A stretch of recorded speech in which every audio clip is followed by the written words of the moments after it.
everyone had a good weekend. I was sick in bed, but you're now not. I'm not now. I not slept sick a or in lot. bed. I'm like, sleep is what I need. So I got a little bit extra sleep. With a 50-pound dog laying on me, which was awesome. It's like what's the weighted blanket? Yeah. Exactly. I'm like, this is what a weighted blanket is. Anyway.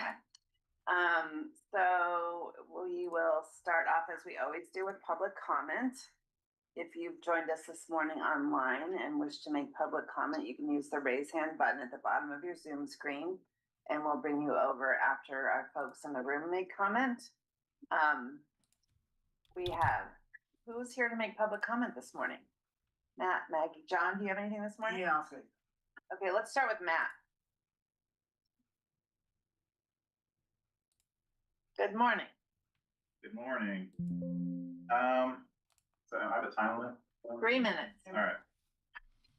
So I was down at Evans Vista when the Port Townsend Police and other organizations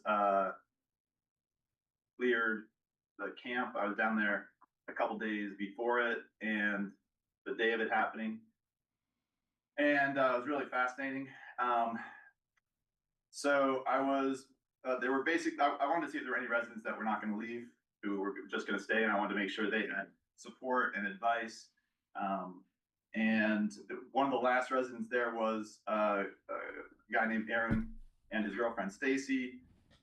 They had nowhere to go, and the night before the sweep, they finally agreed that they would move to Bayside, that housing tiny house development unit, which took in I think 3/10 went to Bayside. And so they were told the next day that they would look into Bayside, and that was the morning the police were coming. The police came at 9 a.m. in a crowd of like, I don't know, 6 law enforcement and the lead team, which I now know is a law enforcement group.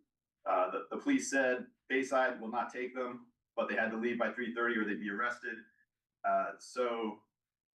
But lead was there and they said they had a solution, some sort of solution for where they could go. I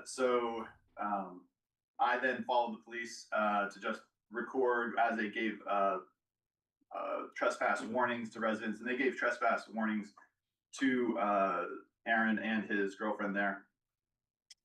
And I didn't hear what place they said they were going to take him to, but I went, and after I was recording the police as they were giving citations, the police told me that they were going to trespass me if I kept on following them and recording them. So I went back to see Aaron and find out what the plan was. Eventually, the lead team came with trucks because Aaron agreed to go to this new spot they had picked out. They loaded up the trucks with his stuff. He had a lot. He'd been there 2 years. And they moved him over the course of hours, and he just got out of there by 3:30. And I was there helping a last couple residents pack up their stuff with other amazing volunteers that were there. And then the Port Townsend Police decided to give me a trespass citation or a warning right as the last vehicle was leaving. The next day I went to find where Aaron was. I was like, where is this place? Where did they put him? And so long story short, they're not on legal land. The lead team put them in the county. They put them on private property. I think I called the lead team. I think they were intending to put them on county land, but I called the sheriff. Sheriff said, either way, they can't stay there. They're going to be, So I'm now very familiar with where people are staying. Basically, Evans Vista people have now, a lot of them have moved down the hill onto Paper Mill and county property. And so I don't know what their plan is, but I think we can do better than just shoving them down there. They don't have bathrooms. They don't have water. They don't have electricity. Emergency services can't get to them. They don't have an address. They can't order DoorDash or whatever. So anyways, I'm looking into options.